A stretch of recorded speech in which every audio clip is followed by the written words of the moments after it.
Et il nous fait quoi, lui, là?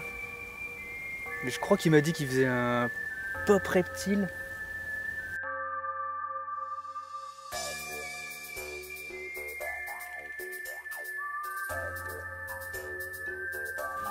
Bah là, il est pas dans le bon milieu et puis il va nous choper une insolation, le bonhomme. Ouais, c'est pas faux.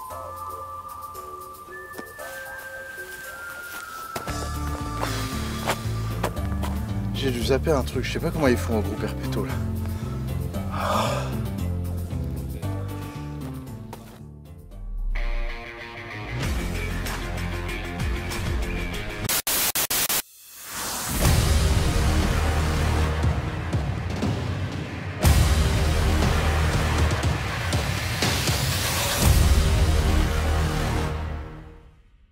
Bonjour, je suis Alexandre Roux Bonjour, je suis Fabien Dubois. et nous sommes membres du Groupe herpétologique Rhône-Alpes. Alors aujourd'hui Fabien, de quoi est-ce que tu vas nous parler? Eh bien, je vais vous parler de la mise en place d'un pop reptile. Pop reptile, alors qu'est-ce que c'est que ça? C'est la nouvelle émission d'Antoine Decaune sur France Inter? Pop pop Pop, pop pop, pop. reptile? Non. On va plutôt être sur un protocole de suivi scientifique qui est porté par la Société herpétologique de France et dont l'objectif est simplement de mieux connaître la répartition des reptiles dans le court ou long terme, dans le but de mieux les protéger. D'accord, donc un protocole qui va nous servir de connaître les espèces de reptiles en présence sur un site, mais aussi, du coup, d'avoir une idée de l'évolution de ces peuplements dans le temps. Tout à fait, et même on aura aussi une information sur la protection de leur habitat. D'accord, très bien. Alors ce pop reptile, ce protocole, comment tu l'installes? Qu'est-ce que tu fais? Comment ça marche? Explique-moi tout. Alors le protocole, en gros, à la base, on a besoin d'un outil, d'un dispositif, ce sont des plaques. Un transect égale 4 plaques, un transect égale 150 mètres. Donc du coup, sur un transect de 150 mètres qu'on aura choisi, on choisit en fonction d'un habitat qui soit favorable aux reptiles. Une fois que ce transect est défini, on installe nos 4 plaques tous les 50 mètres. Donc du coup, ça nous fait un tronçon d'à peu près 150 mètres. Et l'objectif étant de faire un premier passage à vue.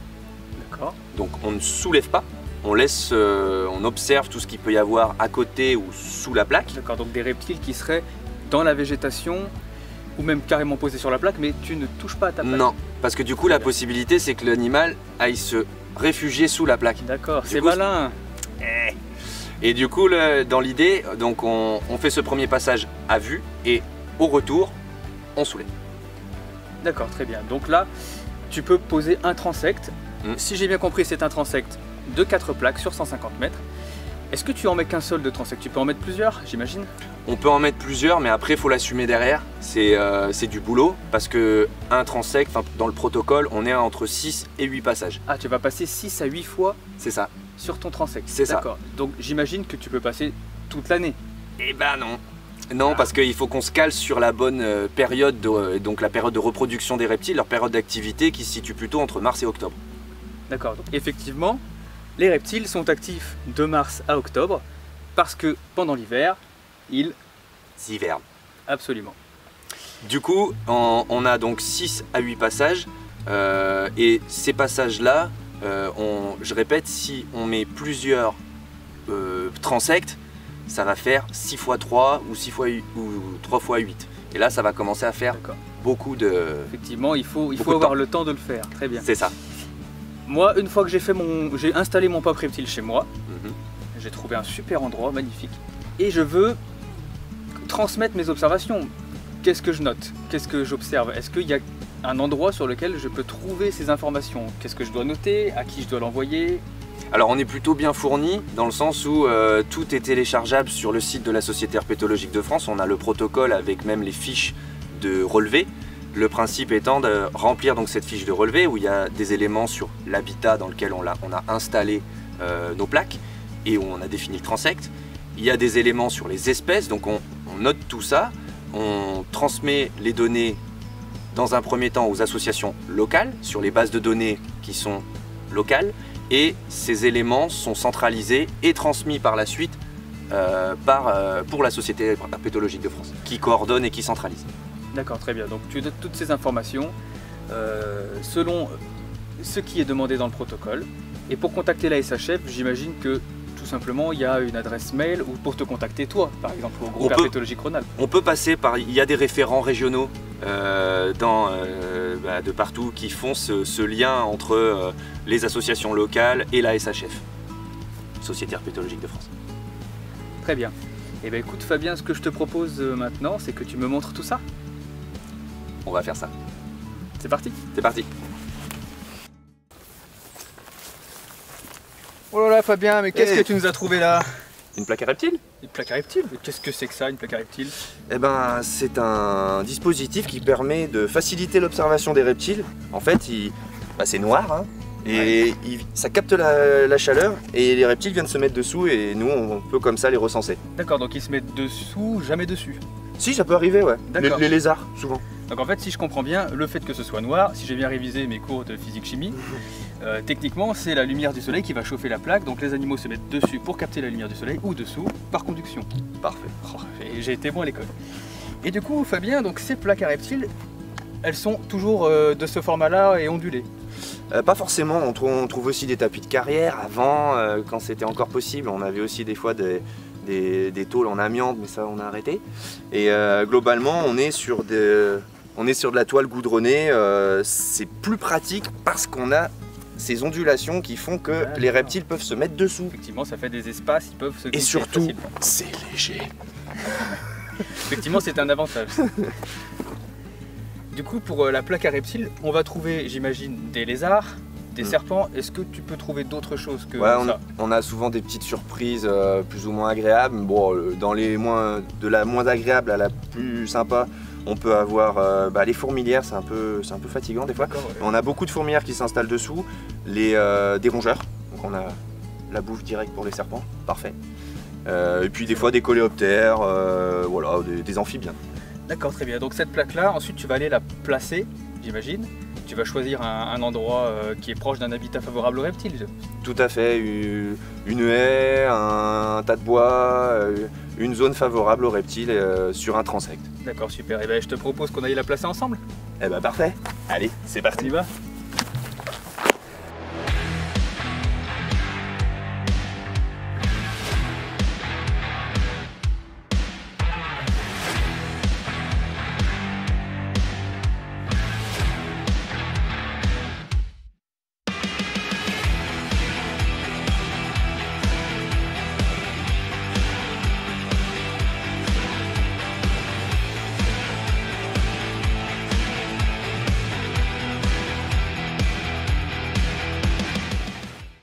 Alors là, du coup, tu as posé ta plaque au pied de ce roncier. J'ai vu que tu avais d'autres plaques sur le roncier ici.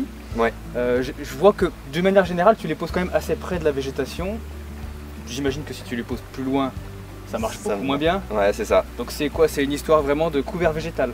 C'est ça, en fait l'animal il vient sur un terrain un petit peu dégagé, il vient réguler soit dessus, soit dessous, et il faut qu'il puisse disparaître en 2 secondes. Donc là, si je mettais la plaque en plein milieu de la prairie, ça serait pas génial. Effectivement, ça lui fait un peu plus de champ Donc de du coup, couvert, on le cale bien contre le roncier. parce que c'est des animaux qui n'aiment pas se balader à découvert. En fait. Exactement, ça peut arriver, mais c'est pas dans leurs habitudes et il faut que ce soit rapide. D'accord, très bien. Donc cette plaque-là, tu vas la laisser un certain temps, elle va chauffer. Est-ce qu'elle peut marcher tout de suite? Ou est-ce qu'il faut attendre un certain moment avant d'avoir des animaux qui se mettent dessus? Bah ça c'est très aléatoire, ça dépend du site, mais il peut y avoir des plaques qui marchent la semaine d'après. Comme il peut y en avoir où il va falloir un certain temps d'acclimatation, c'est quand même un nouvel élément dans le paysage des reptiles D'accord. et ils doivent quand même l'assimiler et s'y habituer. Donc maintenant que tu as posé ta plaque, tu vas faire un certain nombre de relevés, tu vas revenir sur cette... Comment tu soulèves une plaque en fait, concrètement? Alors ouais, ça c'est une très bonne question parce que globalement, bon là ça va, c'est des plaques qui sont légères, mais si on a des fois des plaques lourdes ou même le principe de soulever une pierre, il faut assumer son geste jusqu'au bout. C'est-à-dire que si je fais ça, que c'est une plaque lourde et je la lâche parce que j'ai été surpris, je peux écraser l'animal, ça serait ballot. Donc du coup l'idée c'est que quand je soulève d'un coup sec, je regarde, j'observe, s'il n'y a rien, il n'y a rien, et puis je prends le temps d'observer, ça peut être confondu dans la végétation. Tu prends bien quelques secondes pour poser Voilà. ton regard de partout. C'est ça. Et puis si on n'est pas à l'aise avec les reptiles, à 2 on peut y être, il y en a un qui soulève, l'autre qui prend une photo, on n'a pas besoin de se mettre au plus près si on craint un tout petit peu. On a juste à soulever une photo et on repose. Alors, De toute façon, pas de manip. Je me pose une question. au sujet de ta plaque, parce que tu m'as parlé tout à l'heure de différents types de plaques. Là je vois qu'elle est ondulée, donc il n'y a pas de problème pour les reptiles qui se posent dessous. Mais si tu prends une plaque en tapis de carrière, admettons, qui est quand même très lourde, comment tu fais pour pas qu'elle s'écrase dans le sol et que les animaux ne puissent pas aller dessous? Eh ben là par exemple on est sur un terrain plutôt, c'est de la prairie. Donc là je peux par exemple faire des petits trous, histoire de créer du volume. Et l'idée c'est que sous la plaque, vu que le tapis de carrière c'est plat, soit j'insère des pierres ou des petits branchages, histoire que dessous il y ait de la place pour que l'animal se mette dessous. Parce donc que sinon tu fais un relief. c'est ça, sinon c'est trop plat et l'animal peut même pas s'y mettre. D'accord, très bien. Alors je remarque aussi sur ta plaque un petit écriteau qui dit ne pas toucher étude en cours. C'est parce que tu as des plaques qui disparaissent? Eh ben ça peut arriver, ouais. En fait, en soi c'est un déchet. En soi, ça trouvé dans la nature, c'est un déchet. Du coup, nous, on précise, c'est bien de le faire et en même temps, des fois, ça ne sert pas non plus à grand chose, mais ça coûte rien de le faire. On rajoute une information en disant que il y a un suivi qui est en cours et que c'est une plaque à petite faune, un suivi petite faune. On précise parfois reptile, mais ça peut avoir un effet, un mauvais effet aussi. Des fois, les gens pensant ça, ils les enlèvent d'autant plus. Donc, on met simplement suivi à petite faune et ça nous évite que ce soit pris pour un déchet. Donc on installe ça, et les gestionnaires quand ils passent, s'il y a d'une collectivité ou autre, déjà normalement on les a prévenus en amont, mais au moins ils ont le rappel sur site que c'est pas un déchet, quoi. D'accord, très bien. Et ben, je pense qu'on a fait un peu le tour de comment on pose une plaque. Je te propose qu'on aille peut-être faire un relevé. Allez, c'est parti.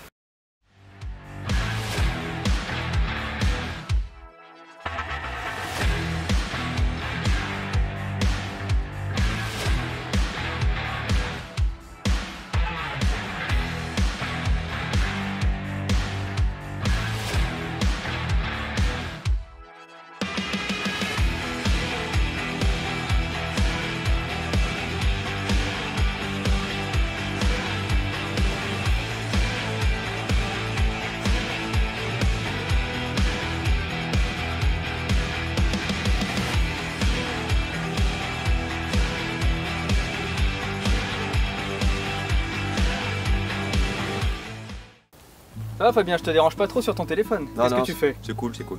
Eh ben, je suis en train de saisir mes observations et du coup transmettre mes données. D'accord, donc là en fait tout ce que tu as vu ce matin, tu vas le noter sur un téléphone. Ça veut dire que si j'ai pas de téléphone, je peux pas noter. Là en fait avec les téléphones, il y a des applications qui existent où du coup on peut noter les observations en temps réel. D'accord. Après, le mieux et le plus simple aussi, c'est parfois d'utiliser le formulaire qui est en ligne et de remplir les champs. Donc j'ai bien un formulaire que je peux saisir sur mon ouais. Tu me rassures, parce que j'avais peur. Non. Je me balade sur mon téléphone. Ça me fait juste gagner un peu de temps, c'est tout. D'accord, très bien. Donc là, qu'est-ce que tu vas noter concrètement?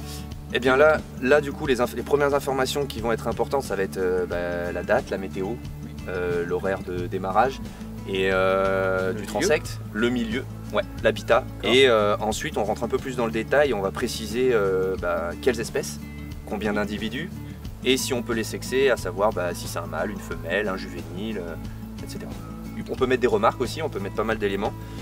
D'accord, très bien. Donc en fait, tu notes vraiment tous les détails le plus précis possible. Et j'imagine que, bien entendu, toutes ces observations, tu les localises. Tu vas pas dire j'ai vu 2 lézards, lézards des murailles sur mon transect. Non, si tu l'as vu sur la plaque 1, tu le notes sur la plaque 1, et si tu l'as vu entre la plaque 2 et la plaque 3, il faut préciser ça. De toute manière, en fait, le transect, il est censé avoir été cartographié au préalable. Donc on a identifié sur cartographie donc, le transect, c'est-à-dire les 4 plaques, donc plaque numéro 1, 2, 3, 4.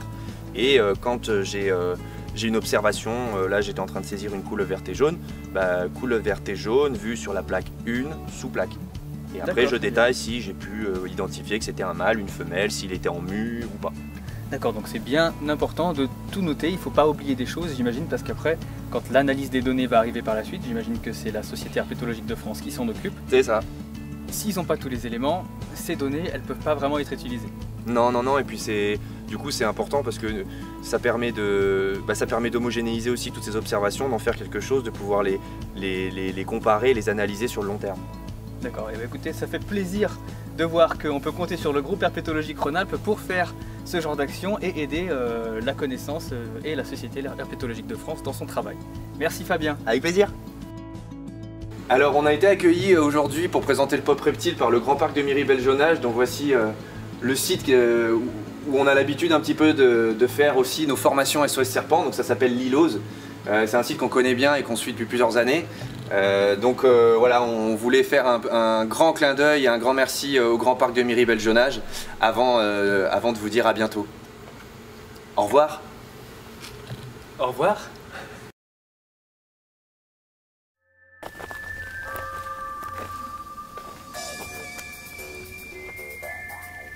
Bah voilà, je t'avais dit, hein. Ouais. Allez, on se... Ouais. Deux petits doigts. Ah, mon petit bonhomme. Merci.